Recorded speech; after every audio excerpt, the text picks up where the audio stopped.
Bonjour, nous sommes le 23 septembre et il va bientôt être 16 h. C'est un jour, c'est-à-dire mardi, et une heure inhabituelle pour nous, mais c'est une sortie exigée manu militari par ce quadrupède ici présent. Voilà, il fallait absolument sortir. Il faut dire que hier, il a beaucoup plu et on n'a pas pu. Alors là, il y a un autre quadrupède. Mais comme on est mardi, le palou est coincé à la cave, terrorisé par les deux grands chiens de mon collaborateur qui sont là toujours le mardi. Donc pas de palou. Par contre, la pouloute, vu que le palou n'est pas là, elle était là au début. Je la vois là, la pouloute. Je la vois là tout au-dessus de la rue.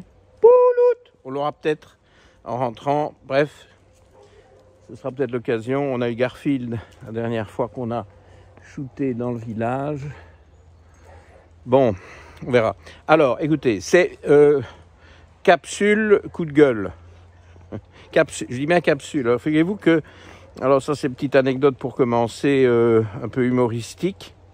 Je viens d'avoir un commentaire YouTube d'un mec qui se dit belge, qui dit « je suis belge » et il dit « je n'ai jamais entendu le terme capsule ». Ce n'est pas une capsule, c'est une vidéo. Une vidéo est une vidéo, n'est pas une capsule. Eh ben, oulala. J'ai fâché quelqu'un là, j'ai indisposé quelqu'un. Bon bref, bon je l'ai un peu envoyé promener, hein.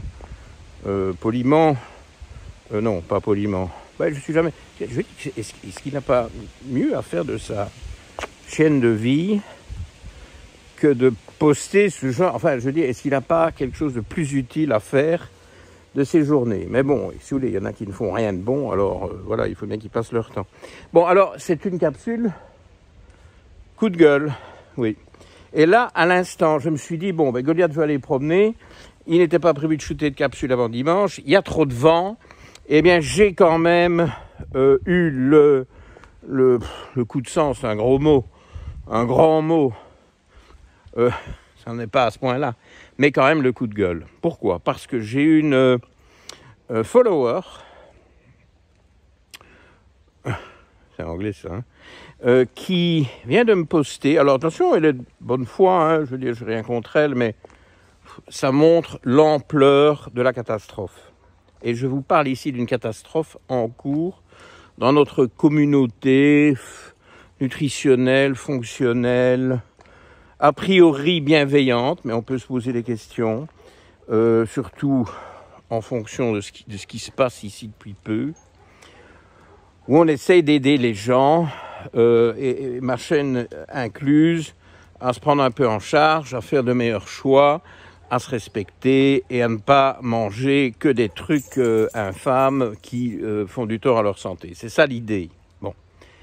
Et depuis peu, il y a une crise, une vraie crise que je vais appeler oxalite suraiguë. Nous sommes en pleine oxalite suraiguë. Alors oxalite, c'est un néologisme que je viens d'inventer. Vous savez, je me positionne en tant que le créateur du mot sectogène. Eh bien, bon, là, je crois pouvoir dire que j'ai gagné parce que les sectogènes en ont pris quand même plein la gueule. Eh bien, maintenant, on va passer au chapitre suivant pour mettre un peu d'ordre dans ce bazar et on va parler d'oxalite. Alors, qu'est-ce qui m'a fait... Oula, voiture. Hein, ça, évidemment, quand on se promène pendant les heures... Ah, mais voilà, ça c'est la dame qui a tous les chihuahuas. Ah, c'est les petits chihuahuas qui sont copains de Goliath. Elle en avait 4. Bon, elle en a encore 3. 16 ans, 14 ans, 13 ans, celui-ci 16 ans. Belle moyenne d'âge. Ça, c'est quand on aime ses chiens, ils vivent longtemps. Évidemment, c'est aussi des petits chiens. Ouais, très sympa. Bon. Et donc... qu'est-ce que je disais, moi, parce que c'est bien beau tout ça. Oxalite aiguë. Non, suraiguë. Donc, cette brave dame, cette followers. Je m'enfonce, les amis. Followers. Oxo déchaîné, totalement hors de lui. Je crois qu'il est aussi très indisposé par cette oxalite suraiguë qui règne. Donc, cette brave dame me poste, il y a une demi-heure, hein. On est à chaud là, d'ailleurs ça va s'entendre. Elle me dit, mais docteur Mouton, est-ce que c'est en réaction à ce long podcast divisé en 2 fois 1h30, donc c'est un truc de 3 heures sur la chaîne 1000%, vous savez, des trois jeunes kinés là, bien sympathiques, qui ont le culot de dire que je suis bavard. Ben alors, si je suis bavard, eux c'est quoi? Enfin bon, mais ils sont tout à fait charmants et ils en connaissent pas mal, hein, et ils progressent, je dois dire. Donc il s'agissait du cerveau, de tout un tas d'approches qui peuvent aider à avoir, selon leur moto, MO2TO, hein, pas une moto sur laquelle on grimpe avec un T. Et oula, il y a du vent ici. Je vais aller là. Ouh là là là, il y a du vent. Ouh non, pas bon ici. Je vais vite aller là. Voilà, ici dans le petit chemin. Et donc, tout ce qui peut faire du bien au cerveau, et évidemment, on a longuement parlé de la théanine et de la créatine, etc. Et cette pauvre dame s'effraie, s'inquiète. Elle me dit, « Ouh là là, docteur, mais dans cette théanine, vous n'avez pas peur des oxalates ?» Donc voilà où on en est. Donc les gens maintenant voient des oxalates partout. D'ailleurs, regardez où je me trouve. Ceci est un endroit dangereux parce que les plantes veulent me tuer. Ah oui, c'est ce qu'on nous répète en boucle. Les plantes veulent me tuer. Donc d'ailleurs, je vais retourner sur le béton.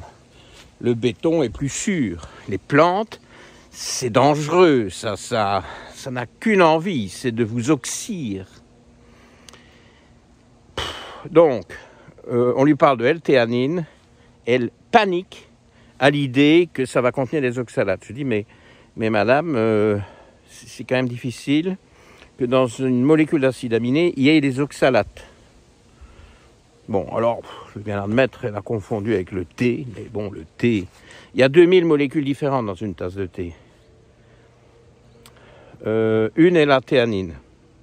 Une autre va être, on va dire, l'oxalate pour faire simple. Il reste 1998 autres molécules, ok? Alors, on va se calmer un peu. Alors, ah oui, il y en a encore une autre qui est la théine. Sauf que la théine, c'est exactement la même molécule que la caféine, ok? Alors, ça a un nom plus chimique que j'oublie toujours, je sais pas, 3-méthylbromine, enfin, je vous dis ça vraiment vaguement de mémoire, vous allez me corriger, ça vous donnera l'occasion de vous défouler un peu, de me troller un peu. Mais bon, ce serait quand même bien que je retienne cette molécule-là une fois pour toutes. Mais évidemment, Goliath va où il y a du vent.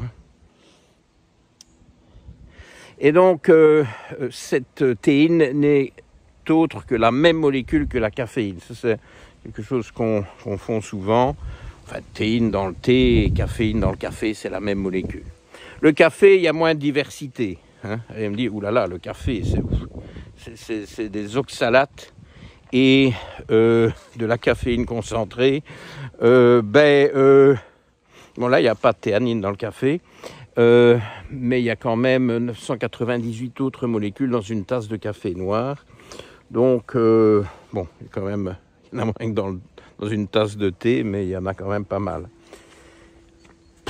Alors, qu'est-ce que vous voulez? On peut plus boire de thé. La femme ici est terrorisée. Rien que la vue d'une tasse de thé risque de l'intoxiquer aux oxalates. Rien que la vue. On peut plus boire de café. Bon, ça, c'est même pas pensable. Okay. Et surtout, il n'est plus question de manger du chocolat. Ça, je ne sais pas si vous êtes au courant, il est strictement interdit de manger du chocolat. Un carré, ouf, un carré. Oui, mais alors ça doit être du chocolat blanc. Donc moi, j'ai passé 30 ans de ma 3 petits points de carrière à expliquer aux gens que le chocolat blanc, c'était de la merde. Et ici, on va vers les fêtes, hein, et donc il va y avoir une orgie de chocolat. Halloween, Saint-Nicolas, Noël, Nouvel An, et j'en passe, c'est des meilleurs. Et donc on va vers des envies de chocolat pour les grands et les petits. Eh bien non, mais vous êtes fous. Et du chocolat noir, oh mais c'est le pire. Non, non, c'est le pire. À la rigueur, un tout petit peu de chocolat au lait, ok. Et alors surtout du chocolat blanc. Que j'ai décrié pendant... Il y a mes animaux qui foutent le camp. Alors il y a un vent à décorner les bœufs. Vous n'allez rien entendre. Goliath s'est tiré. Ah bon, c'est déjà bien. Alors écoutez, ça c'est ennuyeux. Hein. J'avais bien dit qu'il ne fallait pas shooter aujourd'hui. Mais là, j'ai le coup de gueule. Hein. Je ne sais pas combien de temps ça va durer. Faut que je me défoule là parce que j'en ai ras-le-bol. J'en ai ras-le-bol. Donc le café, le thé et le café, passons. Le chocolat, maintenant, c'est du poison. Le chocolat veut vous tuer. Okay. Le chocolat noir, c'est le pire du pire. Il faut absolument qu'il soit au lait. Et alors, le nouveau nirvana, c'est le chocolat blanc. Que j'ai décausé en long et en large. D'ailleurs, j'ai 3 vidéos sur le chocolat que je vous invite à voir, qui n'ont rien perdu de leur pertinence. Et oui, j'ose dire. Et... oui, Goliath. Et... allez les voir, j'ai beaucoup travaillé là-dessus. J'ai un peu parlé des métaux lourds, parce que, alors, je ne vous ai pas encore tout dit. Dans le chocolat, attention, vous êtes prêts? Un secret, c'est bourré de cadmium. C'est bourré de cadmium. Bon, alors, écoutez, tout ça n'est pas faux. Hein, je vais bien l'admettre tout de suite. Mais c'est binaire. Mais vous savez, il y a des gens, ils savent juste fonctionner en mode binaire. Il ne faut pas leur demander quelque chose de subtil. C'est binaire. Ou alors, c'est faire peur. En anglais, ça s'appelle fear-mongering. Vendre la peur. Mongering, c'est l'acte de vendre. Fishmonger, en anglais, c'est un poissonnier. Fishmonger. Eh bien, ça, c'est du fear-mongering. Mongering. L'énervement me fait bafouiller. Donc, c'est vendre de la peur. Ou alors, si vous voulez, un terme un peu plus francophone, c'est du putaclic. Parce que quand on veut faire peur, on fait cliquer. Clac, clac, clac. Et bing, bing, bing. Eh oui. Eh oui, parce que les chaînes YouTube où il y a des pubs, c'est bling, bling, bling, bling. Toup, toup, toup, toup, toup. Ça tombe, les petits billets. Verts. Non, ils ne sont même pas verts chez nous. Ils tombent. Ce qui est tout à fait normal. Hein. Ce sont des gens, bon, c'est leur job. Mais ce qui n'est pas normal, c'est de terroriser les gens à ce point. Les gens, maintenant, sont terrorisés. Tous les jours, je reçois 10 questions courriels, inquiétudes de la part de mes patients et de mes followers YouTube ou Facebook, totalement terrorisés. Totalement terrorisés. Ils n'osent plus manger de légumes. Docteur, j'ai aussi dû supprimer les légumes à cause des oxalates. Ah oui, alors évidemment, si on vous explique, oui, mais c'est pas tous les légumes. Oui, mais le problème, c'est qu'on a fait peur au sujet des légumes. Ah bon, ben il douche maintenant. Ah bravo. Vive les oxalates. Vive l'oxalite aiguë. Donc, c'est une campagne de terreur qui va beaucoup trop loin. Et alors, ne croyez pas que je suis en train de nier les problèmes de métaux lourds, mais il y en a dans tout ce qui pousse dans le sol.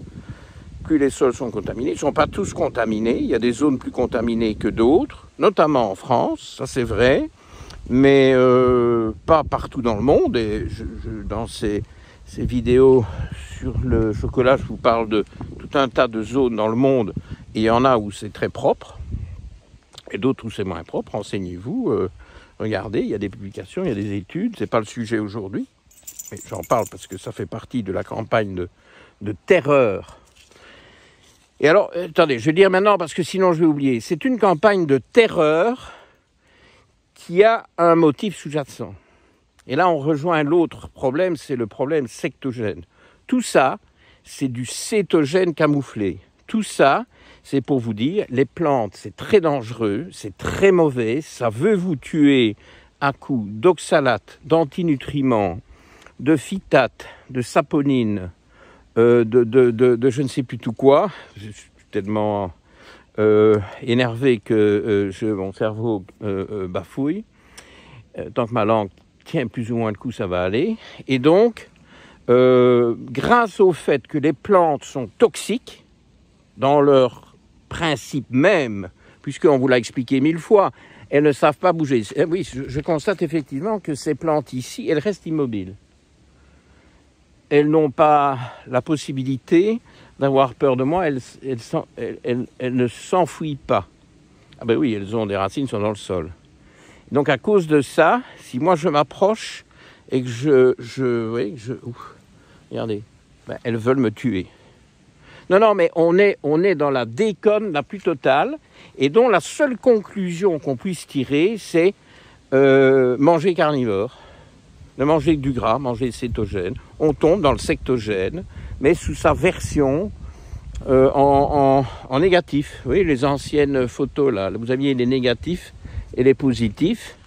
Eh bien, ici, c'est le sectogène, mais en négatif. C'est-à-dire que vous êtes bien obligé de manger sectogène, puisque tout ce qui n'est pas gras animal est là pour mettre fin à votre vie à coups de poison violent.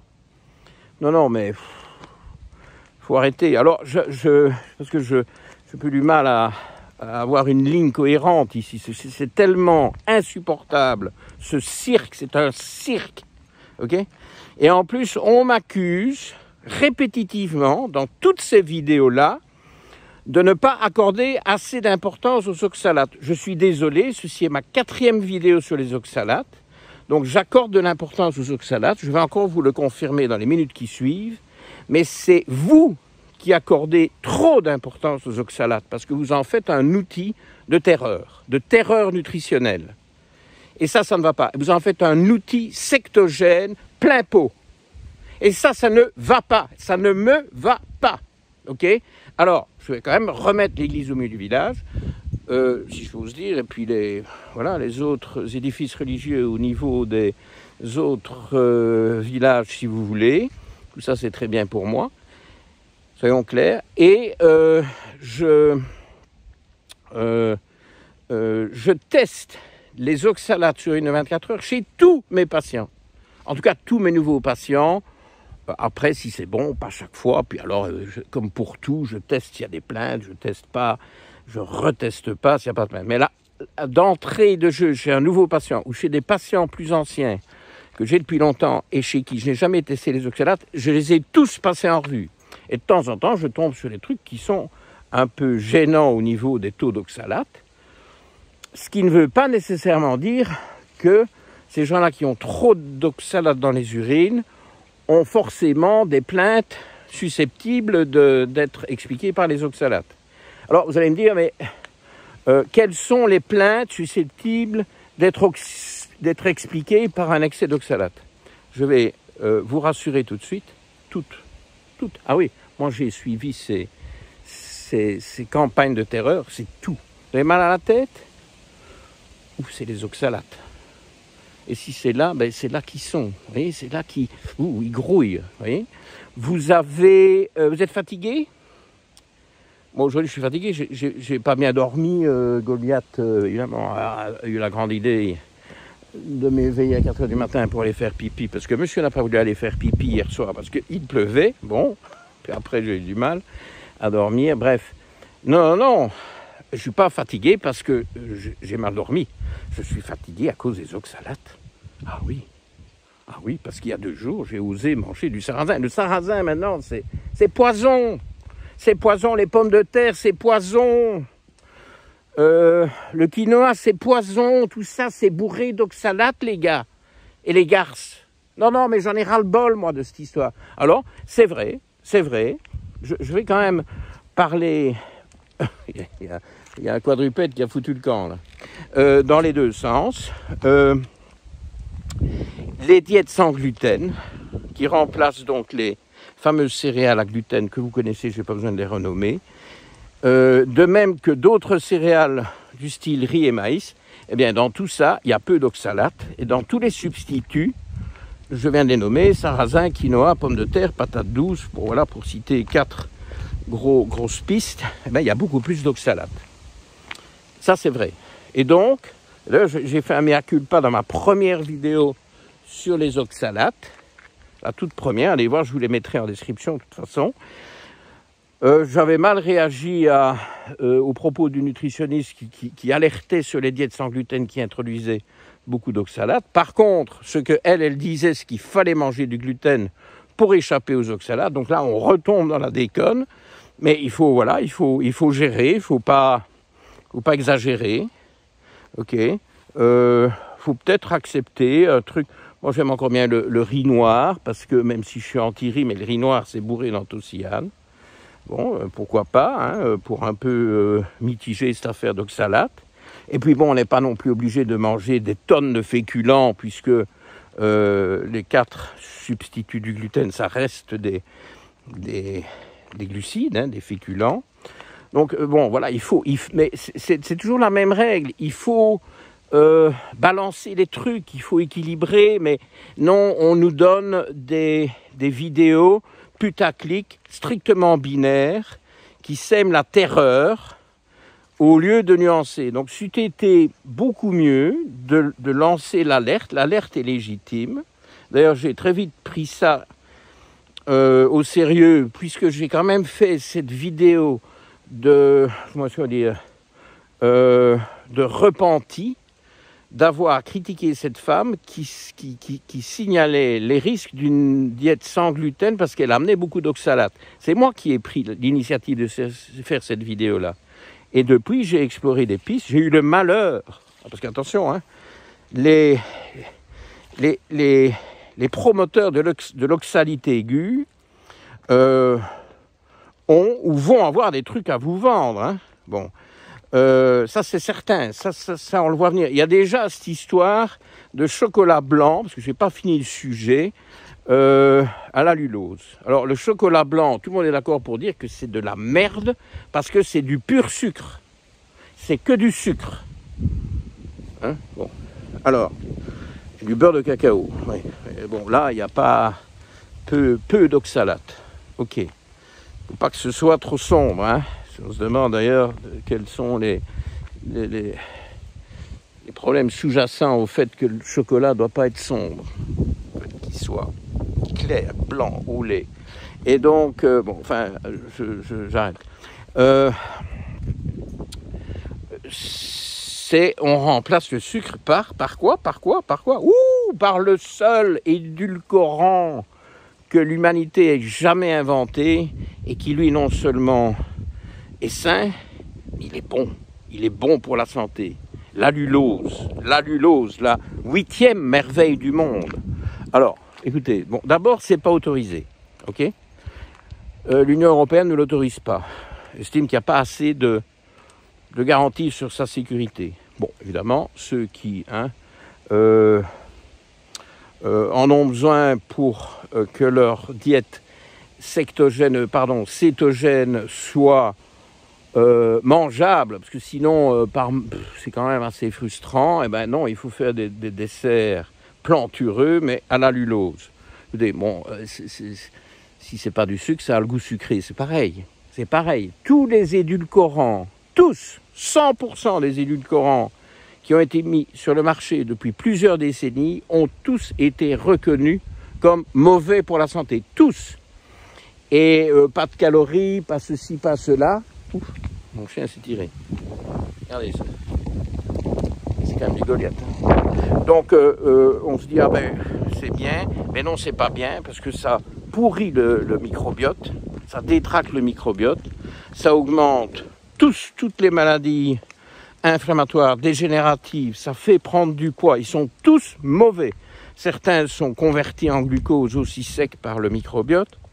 D'autres sont purement et simplement toxiques, d'autres sont cancérigènes. Enfin, ce monde des édulcorants, c'est de la merde totale. Et maintenant, on fait du chocolat blanc, qui est déjà de la merde, avec des édulcorants qui sont aussi de la merde. Alors, on me dit, ah non, non, mais docteur Mouton, vous n'avez rien compris. L'allulose, c'est très bon parce que ça a un effet Ozempic-like. Pas besoin d'aller pleurer pour une ordonnance d'Ozempic. Non, non, non, pas besoin. Et économisons, achetons en fraude sur Internet de l'allulose. En fraude, c'est un grand mot, hein, mais vous comprenez. De l'allulose, parce que c'est comme de l'Ozempic. Ça va vous faire maigrir à vue d'œil. Vous allez fondre grâce à l'allulose. Il y a une étude sur l'allulose. Une. Avec cet effet Ozempic-like. Vous allez la voir. Vous regardez en dessous les conflits d'intérêts des auteurs. Ils sont tous les auteurs de cette étude unique qui vous raconte des sornettes comme quoi l'allulose a un effet Ozempic-like, sont tous en train de travailler pour l'industrie de l'allulose. Vous croyez ces bobards? Réellement, vous croyez ces bobards? Si vous croyez ces bobards, vous n'avez rien à faire sur ma chaîne. Bon, maintenant, il me reste 2 minutes. Je vais quand même admettre que cette histoire d'oxalate, ce n'est pas inutile du tout. Le problème, c'est qu'on en fait un épouvantail. Viens, Goliath, il y a trop de vent ici, mon poulet. Viens là-bas. On en fait un épouvantail, et ça, c'est mauvais. Ça, c'est le problème. Qu'on ait alerté, c'était très bien. D'ailleurs, moi, j'ai été alerté avec tout ça. Mais ici, c'est basculé, mais dans une hystérie sans borne. Alors, je crois que les problèmes d'oxalate... Bon, d'abord, il y a des maladies génétiques, probablement des génotypes. Pour le moment, je n'ai pas vraiment de piste, mais il y a des chances que ça existe, mais on est plutôt dans des maladies génétiques, ou alors l'oxalate, c'est un énorme problème. C'est des gens, ils n'ont plus de reins, parce qu'ils ont une oxalurie pathologique monstrueuse, mais ça, c'est affaire d'urologue, c'est pas de la médecine fonctionnelle, et c'est pas de la nutrition, et ça n'a rien à voir avec l'oxalite aiguë. Tiens, viens ici, parce que regarde, ici, il y a beaucoup moins de vent. Voilà, c'est beaucoup. On va encore faire 5 minutes. Et donc, ça, oui, il y a des gens qui sont affectés de ça, et ça, c'est connu, mais ça, c'est connu. Bon, j'ai appris ça il y a 40 ans, à l'UNIF, 50. Bon, admets-toi, mais je ne sais pas si c'est alors, c'est pas à l'UNIF, j'ai peut-être appris, mais je ne sais pas si c'était déjà aussi bien connu, probablement que oui. Bref, mais il y a donc de vrais problèmes pathologiques qu'il faut tout à fait reconnaître, mais qui en général sont identifiés en médecine conventionnelle, donc ce n'est pas tellement notre problème. Et puis alors, il y a des gens qui ont, c'est surtout ça moi que je trouve intéressant, et là c'est tout à fait vrai, déjà je reconnais que pas mal d'intervenants sur les oxalates en ont bien parlé, c'est la santé intestinale. Et la santé intestinale, si vous avez un bon microbiote, une bonne muqueuse intestinale, pas d'hyperperméabilité, pas d'inflammation à ce niveau-là, vous êtes plus ou moins protégé des oxalates. A fortiori, si vous avez évidemment une population de bactéries qui se nourrissent d'oxalates comme carburant, c'est-à-dire les oxalobactères. Il y a plusieurs espèces, mais de loin la plus connue, c'est Oxalobacter formigenes. Formigenes, c'est un adjectif latin, comme toujours dans les noms d'espèces. Oxalobacter, c'est le genre, formigenes, c'est l'espèce, et ce n'est pas le pluriel de formigène. Je suis désolé, mais un adjectif latin, ça ne prend pas un accent sur formigène, et quand on en a deux, on met au pluriel et qu'on appelle ça formigène avec S. Oxalobacter formigenes, c'est pas grave, hein, mais bon, bref, quand même un peu remettre de temps en temps les points sur les i, et ne pas toujours bafouer la science. Et donc, Oxalobacter formigenes, oui, moi je crois d'ailleurs que les antibiotiques dont j'ai été victime dans mon enfance ont eu raison de se de cette bactérie. Et donc là, on a un point faible. Mais quand même, si on soigne l'écosystème intestinal, on peut probablement diminuer les dégâts. Alors, il y a cette piste que je continue à explorer, soit de supplémenter Oxalobacter formigenes, qui me semble quand même prometteuse, mais il y a trop peu de recul, trop peu de cas, c'est très difficile de s'en procurer pour le moment pour pouvoir conclure. Je suis sur une nouvelle piste. Bon, je ne vous donne pas les détails. Je prends moi-même maintenant de bonnes doses d'un autre mélange de 4 espèces de probiotiques spécifiquement choisis pour lutter contre ce problème d'oxalate.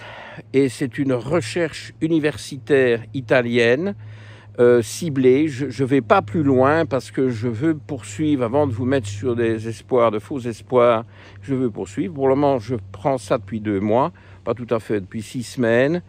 J'ai un mieux, parce que si l'Oxalobacter formigenes m'a débarrassé de ma tendinite ou de ma douleur au genou droit, il me reste quand même une douleur au tendon d'Achille gauche. Mais ça va mieux, ok ?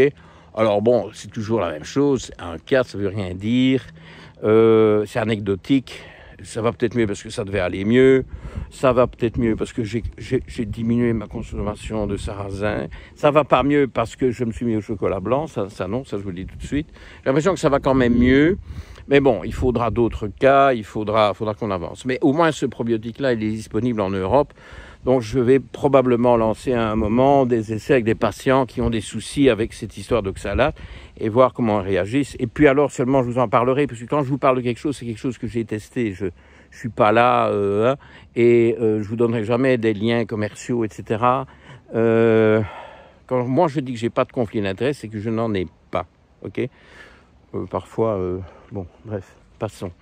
Et donc, il y a cette histoire du microbiote intestinal, ce qui, je pense, explique quand même, et je conclurai là-dessus, que globalement, mes patients, mes centaines de patients, dont beaucoup que je suis depuis très longtemps, y compris depuis des décennies, ont peu de problèmes d'oxalate parce qu'ils ont de bons écosystèmes intestinaux. Vous voyez, il y a quelque chose là-bas. Donc moi, je n'ai pas trop vu venir ces soucis d'oxalate parce que j'ai des patients qui ont de bons intestins, et les patients qui ont de bons intestins ont moins de problèmes avec les oxalates. Et alors, les vrais spécialistes d'oxalate, et même les pas vrais, mais qui sont intéressés, je dois reconnaître qu'il y a quand même des éléments. J'ai le livre, j'ai le livre de Sally Norton. Moi, je l'ai en anglais, parce que moi, je préfère lire en anglais l'original, vous voyez, qu'une traduction qui est probablement bonne, mais enfin, qui n'est jamais qu'une traduction. Et donc, je m'intéresse à tout ça, mais je ne suis pas là pour faire paniquer, et ce serait ridicule, notamment dans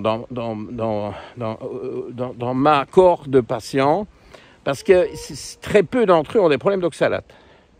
Voilà. Et moi, j'ai un problème, c'est que j'ai perdu Goliath. Il a foutu le camp. Voilà. Ça, c'est très bien. Vous retapez votre chien et il disparaît. Je n'ai plus de Goliath. Voilà. On vient peut-être d'assister en direct au rapt. Au rapt de Goliath, qu'on va après me proposer contre rançon une somme colossale. Le problème, c'est qu'il s'est barré là où il y a énormément de vent. Donc on va finir cette vidéo dans la tempête. Bah écoutez, je vous dirai vous verrez à la prochaine vidéo. Alors Oxo lui est là, mais Goliath a disparu. Oups, non, il est toujours là. Allez, désolé pour ce coup de gueule, mais oxalite aiguë, suraigu, non merci. Bye.